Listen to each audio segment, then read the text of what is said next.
There's a conversation happening right now inside the vegan restaurant world that a lot of people are uncomfortable having, but it needs to be talked about. Not vegan restaurants closing, but vegan restaurants deciding to add meat to their menus. And the big question behind it all is this: does adding meat actually solve the problem they think it will solve? Or does it create an even bigger one? This conversation was reignited recently when Planta put out a survey asking customers how they would feel if animal products were added to the menu. The reaction was immediate: strong backlash, deep concern, a sense of betrayal from parts of the vegan community. A few days later, Planta posted that they would always remain plant-based and had no intention of adding meat. But for many people, the damage was already done, because the question itself revealed something important. When a vegan restaurant starts asking that question, it usually means pressure is already there. So let's unpack this honestly. First, why do vegan restaurants even consider adding meat? The reasons are usually not malicious. They're financial. Rising rent, rising food costs, labor shortages, lower foot traffic, delivery app fees eating margins alive. And yes, sometimes a feeling that the vegan community is not showing up consistently enough. Some restaurant owners feel boxed in.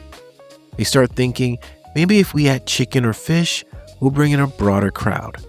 Maybe flexitarians will come. Maybe meat eaters will finally give us a shot. On paper, that sounds logical. In reality, it almost never works that way. Here's the core issue. Just because a restaurant adds meat does not mean meat eaters suddenly flood in. People who eat meat already have endless options. Restaurants they love, places they trust, spots built around animal-based dishes.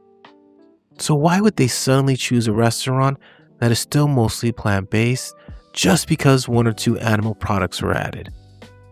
Most of the time, they don't. What does happen is far more predictable. The vegan community feels alienated, the restaurant loses its identity, the brand message becomes muddy, and the new audience never fully arrives. Now the restaurant is stuck in the middle, not fully vegan, not fully appealing to meat eaters either. And that middle ground is one of the most dangerous places in food service. We've seen this pattern play out across the country.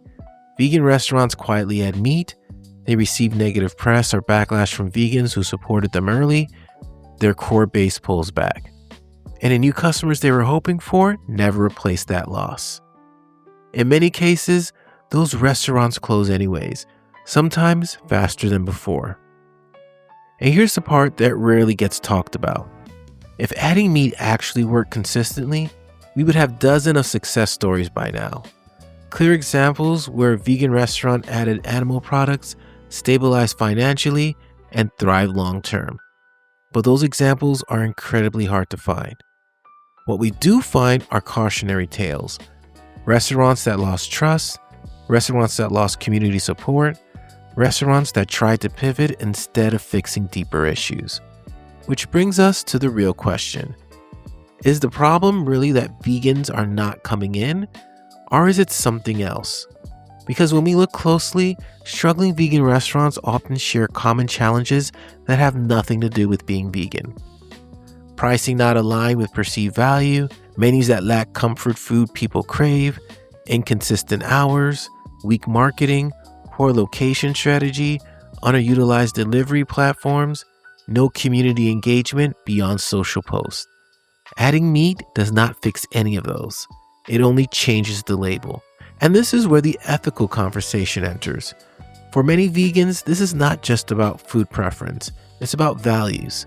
If a restaurant builds its brand on being vegan, says it's for the animals, and then later contributes to animal harm, that feels like a betrayal to people who supported it for ethical reasons. So when customers walk away, it's not spite, it's alignment. And then the restaurant has to ask itself a very uncomfortable question. Who is our audience now? Because you may keep some plant-based customers who are health-focused, but those customers were already not showing up enough to sustain the business. So now you're gambling that an entirely new audience will appear. Historically, that gamble does not pay out. This episode is not about telling restaurants what they can or cannot do. They can do whatever they want, but decisions have consequences, and adding meat is not a neutral decision. It reshapes your brand, your audience, and your future. Before a vegan restaurant even considers that path, there are things that deserve attention first. And this is where I want to be constructive. Inside the Vegan Restaurant Survival Guide, we talk about practical steps restaurants can take before making a drastic identity shift. Things like simplifying menus to reduce waste and labor, doubling down on your best sellers instead of chasing novelty, creating community nights, collabs, and events that turn customers into regulars, improving storytelling so people understand why your food matters, using pricing psychology instead of just raising prices across the board, leveraging delivery and catering instead of relying only on dine-in traffic. None of those require abandoning vegan values. They require clarity, focus, and strategy. So the takeaway from this episode is simple. Adding meat is not a magic fix. It is a gamble. And history shows it is a gamble that rarely works. If you're a vegan restaurant feeling the pressure right now, you're not alone. But your first move does not have to be selling out your identity. There are other paths, and we want to help you explore them. You can check out our Vegan Restaurant Survival Guide at vegansexplore.com/guides. This conversation isn't about judgment, it's about sustainability, trust, and long-term success.